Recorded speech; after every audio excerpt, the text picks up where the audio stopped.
Welcome to the podcast. Súbele volumen. Conversation with the people who were with me. In the world of TV. Carlos tonight. Historias de un reportero. Carlos tonight. Dale que viene lo bueno. Hey everybody, welcome to the podcast. Thank you so much for listening and for watching. I really appreciate it. Before we begin, I'd like to invite you to check out carlostonight.com. There you can find more information on the podcast, see upcoming guests, and check out past episodes. That's carlostonight.com. This week, I want to introduce you to Tony Award winner Nick Demas. He's also a filmmaker, a writer, and helping people through meditation, yoga, and his podcast. Hey, Nick, how's it going? Thank you for having me. It's going good today, and better being here with you with that cozy fire you got going in the background. Happy to be here. So Wicked is out in theaters everywhere. And so my first experience with Broadway was when my friend took me to go see, what was it? It was Phantom of the Opera. It was my first ever Broadway show. And then we watched The King Eye. And I think that was it for me. That was back in college. Tell me a little bit about your first Broadway experience and what was that like? Well, I started really young as an actor. By 16, I had my first professional job and went on my first Broadway national tour at 19 years old. So I was really fortunate, honestly, yes, I had some natural talent, but I also was surrounded by amazing mentors. I remember my very first day in rehearsal, standing around. We do this thing in the theater where we stand around a circle and we say who we are, our name, and who we're playing in the show. And I remember being so nervous, I didn't know if I could get it out of my voice, and I was shaking. And as we got around the circle, the leading lady, the diva of the cast, said, "Oh my gosh, I'm so nervous." And she looked right at me. And I knew in that moment that she was doing that for me and that for me to feel safe in the place and space. So my first sort of Broadway experience were with these phenomenal people who were great mentors to me to get me really started in the industry. Very fortunate. What made you to pursue a career in theater? I always knew I would. There was never an option. My father really did not like this idea. You know, I was this little boy growing up in a small town in northern Michigan. And he said to me, "Nick, you are not doing this. You're going to go to school to be a lawyer because you love to talk and you love to argue." And I argued right back in that moment and said, "Oh no, I am going to do this. And I will do whatever it takes to make that happen." I think part of it was that I was rebelling against sort of normal society and my parents' expectations, but part of me was just always this super creative child. My mother will say at 2 years old, 3 years old, I used to jump up onto the table and recite all the Grimm's fairy tales for everyone. I had a magic show at, 8. At 12 years old, I began to present these shows in my garage. I would get all the neighborhood kids and I would dress them up in costumes and I'd write these skits. And I even had a, intermission lemonade stand to make money. I was a producer back then. I knew what I was doing, It was really in my lifeblood, basically. There was no other option for me. It sounds similar to me. I was producing and writing newscasts when I was 7 years old in my bedroom and telling my mom the daily report of what my sisters were doing or not supposed to be doing. So so we have similar stories. Oh my gosh, I love that. reporting in the neighborhood.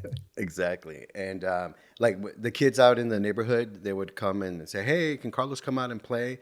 And I was like, "No, man, I'm trying to see what's the top story on the 5 o'clock news. I can't right now." Yeah, it was just in you, right? Just in you. Yeah, and it wasn't until fourth grade when my teacher, Miss Sims, at John Palmer Elementary School in Chicago, she had a lesson on storytelling.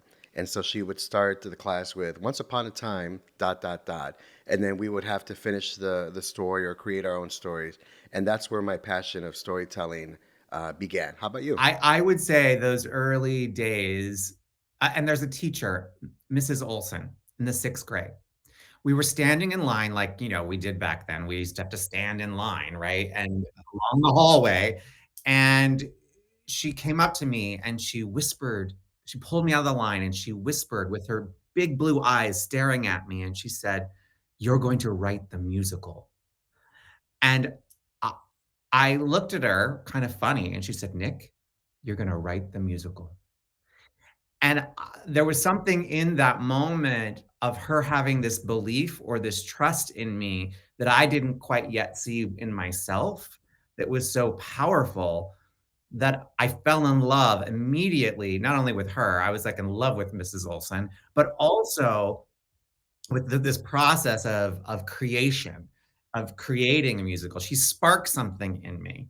Years later, when I was featured in the New York Times, she sent me a handwritten note that said, "I don't know if you remember me, but," and I was like, "Remember you? I've been wanting to thank you for 30 years." And I started just bawling when I got that letter because she truly, in that moment, shifted and changed my life ultimately. They have a tendency to do that, making a difference in our lives. Nick, can you explain to our audience what a producer does? I'm not sure if it's similar to a producer in TV news, where my background is, where you stack the show, you put down what stories are going to be airing and who's assigned to what. Is that similar to what you do Similar, or used to do? I still do. Similar and not. Similar in the sense that you are you're the center point. For theater, you option a show. Somebody writes a show and you option it. You purchase it basically, or rent it is actually a better way of saying it. And then you raise funds to build the show so that you can present it. And it is a combination, the job. It is so many things. It's everything from artistic vision to fundraising, like I was saying, because a musical costs $5 million to produce.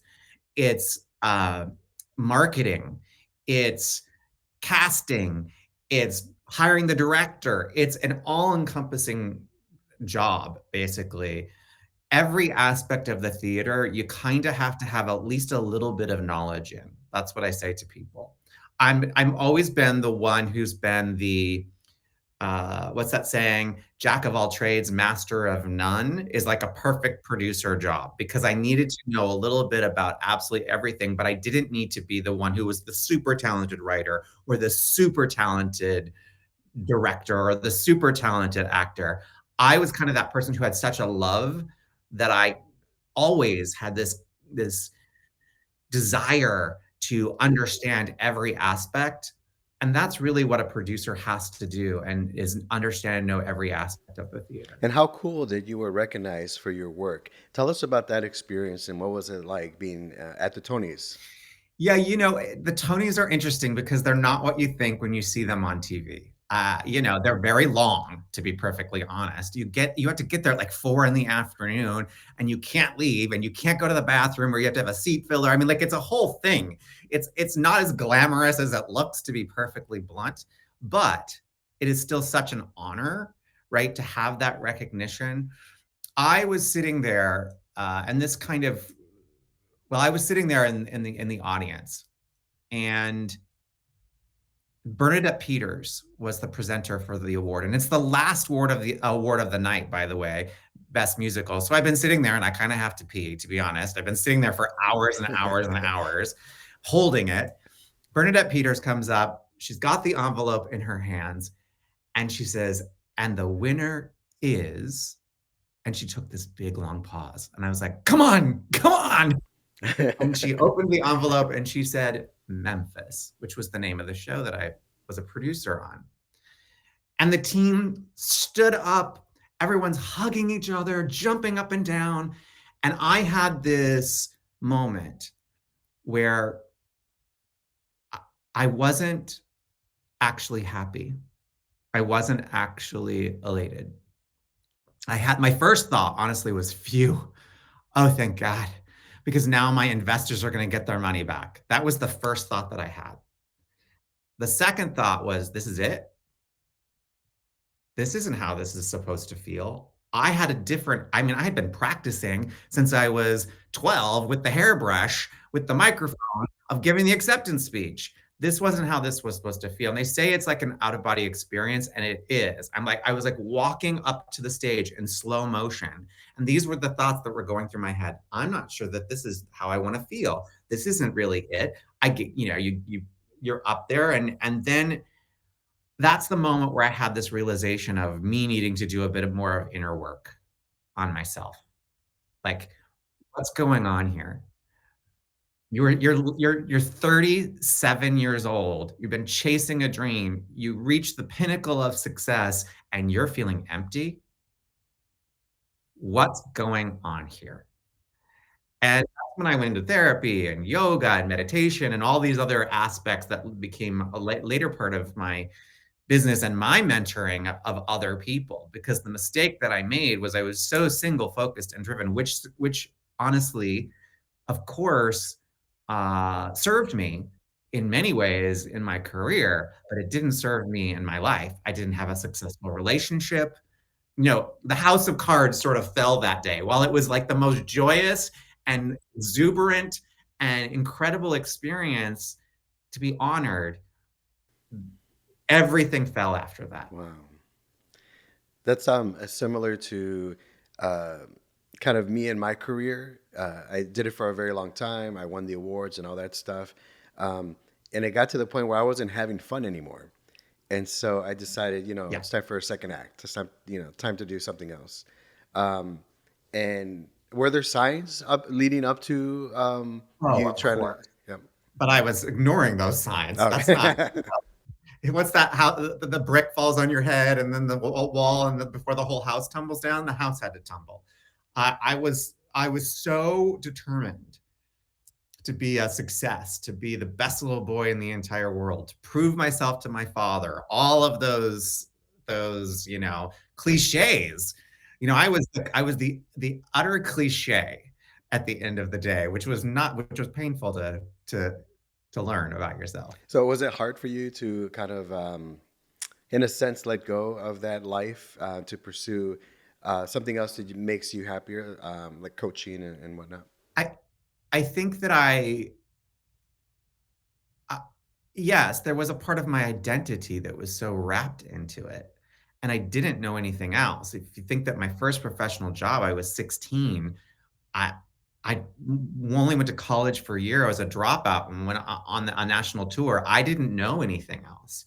I didn't know how to do anything else. I didn't know how to live like a normal human being. We don't even in the theater, we don't even keep normal hours. I would go to bed at 2 in the morning because we had late night shows and then dinner after. It was not a quote unquote normal experience. So consequently, not having any idea how to be in the world, everything had to change. Carlos tonight, Carlos tonight. Historias de un reportero. Carlos tonight, Carlos tonight. Dale que viene lo bueno. So now you do something totally different, and you're helping people. What's it like helping people? And tell me exactly what you do to help them and succeed. Yeah, there's many ways in which I work with people, honestly. Because of the years of study of meditation and yoga, I went deep. I don't do anything that I don't go all the way in. And I went and lived with a teacher. I spent hours and hours. I mean, it's like 500 hours to be a yoga teacher, 200 hours. I'm over 2,000 hours in study, right?